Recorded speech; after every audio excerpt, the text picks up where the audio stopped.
नमस्कार, आप देख रहे हैं यूपी तक। मैं हूं आपके साथ में अभिषेक मिश्रा। उत्तर प्रदेश में कोरोना का टीकाकरण अब तीसरे चरण में पहुंच चुका है, जहां 18 वर्ष से 44 वर्ष की आयु के लोगों को यह टीका दिया जा रहा है।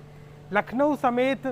उत्तर प्रदेश के 7 जिलों में कोरोना के इन केंद्रों पर टीका दिया जा रहा है, जहां पर जो लोग कोविन ऐप पोर्टल या फिर आरोग्य सेतु ऐप के जरिए रजिस्ट्रेशन कराते हैं, वो ही अपना स्लॉट की बुकिंग करके यहां पर अपना टीका ले सकते हैं। यानी कि सरकार ने पूरी तैयारी की है कि कोरोना का जो टीका है वो 18 से 44 वर्ष की आयु के लोगों को किस तरीके से दिया जाएगा। शनिवार से इसकी शुरुआत हुई। शनिवार के दिन उत्तर प्रदेश में लगभग 16,229 लोगों को ये कोरोना का टीका 18 से 44 वर्ष की आयु वाले लोगों में लगा है। इसके साथ ही आज दूसरे दिन यानी कि सोमवार को भी बढ़ चढ़कर लोगों ने हिस्सा लिया और उम्मीद की जा रही है कि लगभग 20,000 लोगों ने इस टीके को लिया है। इसके साथ ही सरकार की तैयारी है कि आने वाले एक हफ्ते में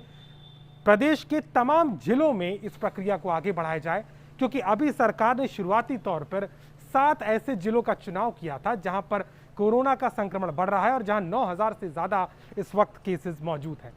सरकार की कोशिश है कि ऐसे जिलों में पहले इस टीके को पहुंचाया जाए ताकि संक्रमण को भी रोका जा सके, और जो लोग ज़्यादा संख्या में हैं वहाँ, चूंकि जनसंख्या भी ज़्यादा है इन जिलों की, तो वहाँ उसको सुनिश्चित किया जा रहा है।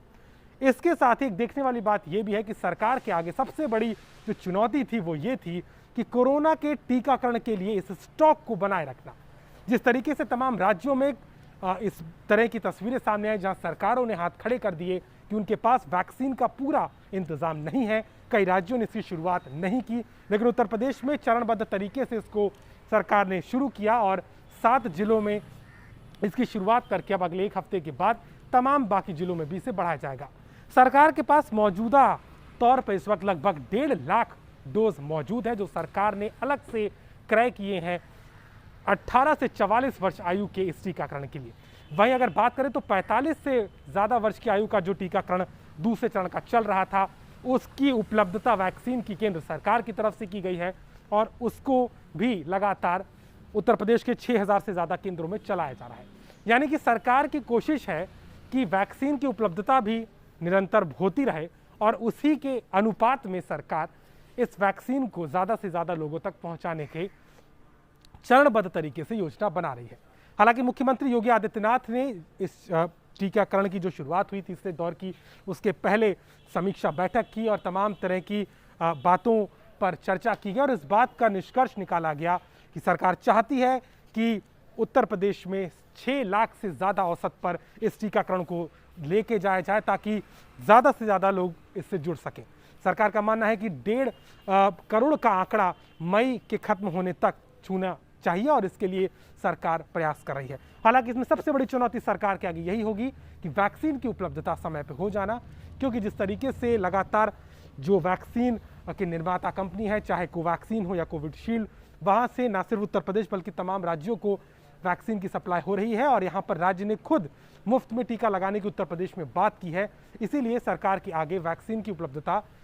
लगातार बने रहना भी एक बड़ा सवाल है। इसके अलावा सरकार ने ग्लोबल टेंडर भी निकाले, यानी कि सिर्फ भारत ही नहीं, स्वदेशी नहीं बल्कि बाहर की भी टीके को सरकार इस अभियान से जोड़ेगी, चाहे वो स्पुतनिक की बात हो या अन्य वैक्सीन की। उसको लेकर के ग्लोबल टेंडर भी जारी सरकार ने किए हैं, लेकिन अभी सरकार को कोई विदेशी टीके की खेप नहीं मिली है, लेकिन धीरे धीरे करके सरकार इसको पूरी तरीके से बढ़ाने पर काम कर रही है।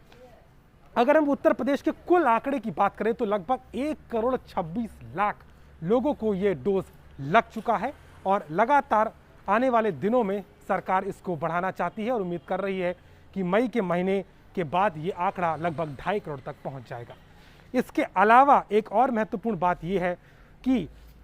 कोरोना के टीकाकरण में जिस तरीके से पहले दिन दिखाई दिया कि कई लोग अस्पताल पहुंचे थे जहां पर उनको टीका करवाना था, लेकिन वहां पर उन्हें लगा कि आप वॉक इन के जरिए भी अपना टीकाकरण करा सकते हैं केंद्रों पर जा करके। तो ये एक चीज़ अलग है, क्योंकि जो 18 से 44 वर्ष का टीकाकरण होना है उसके लिए पहले आपको रजिस्टर करना है। रजिस्टर करने के बाद आपके जिस एरिया में आप रहते हैं वहाँ पिन कोड डाल के आप अपने सेंटर का चुनाव कर सकते हैं और जिन लोगों को अलॉटमेंट होगा उस स्लॉट का, वहीं पर उस समय के दौरान वो जाके इस टीके को लगवा सकते हैं। हालांकि कई लोगों में इसको लेके नाराज़गी भी दिखाई दी, क्योंकि इस वक्त चूंकि वैक्सीन की उपलब्धता इतनी नहीं है, उसी लिहाज से सेंटर्स का चुनाव किया गया और उसी हिसाब से वैक्सीन को उपलब्ध कराया जा रहा है। ऐसे में सरकार के आगे चुनौती यही है कि वैक्सीनेशन को सब तक पहुंचाने के लिए वैक्सीन के प्रोग्राम को उसकी उपलब्धता के साथ में चलाना, ये सरकार के आगे बड़ी चुनौती है। हालांकि सरकार ने इसकी तैयारी की है और मुख्यमंत्री योगी आदित्यनाथ ने भी इस बात के आदेश दिए हैं अधिकारियों की समीक्षा के साथ में कि कोरोना के टीकाकरण को चरणबद्ध तरीके से बढ़ाया जाए, और सरकार का मानना है कि एक हफ्ते के अंदर सरकार बाकी जनपदों में भी कोरोना के टीकाकरण की शुरुआत करेगी। साफ है कि जिस तरीके से उत्तर प्रदेश में लगातार कोरोना का संक्रमण बढ़ा, केसेस में इजाफा देखा गया, 24 अप्रैल को 38,000 तक यह आंकड़ा 24 घंटे का पहुंच गया था। हालांकि अब की बात करें तो पिछले 24 घंटे में उत्तर प्रदेश में लगभग 29,000 नए मामले सामने आए हैं, 288 मौतें हुई हैं। तो आंकड़ा जो है वो अगर देखा जाए तो पिछले 7 दिनों के मुकाबले कम हुआ है, लेकिन संक्रमण के फैलने का दर कुछ खास कम नहीं हुआ है और मौतों का आंकड़ा भी लगातार 200-250 के ऊपर जाते हुए 300 तक पहुंचता जा रहा है। साफ है कि इस लड़ाई में सरकार के आगे टीकाकरण के जरिए लोगों को बचाना सबसे बड़ी प्राथमिकता, और इसके लिए कोरोना के टीकाकरण से जोड़ने के लिए सरकार ने चरणबद्ध तरीके से इस प्रक्रिया को शुरू किया है। अब देखना होगा कि किस तरीके से आगे बढ़ेगा, लेकिन अगर आपको भी कोरोना के इस टीके का लाभ लेना है तो पहले रजिस्टर करके अपना अपॉइंटमेंट लेके और अपना स्लॉट सुनिश्चित करके ही आप कोरोना के जो केंद्र बनाए गए हैं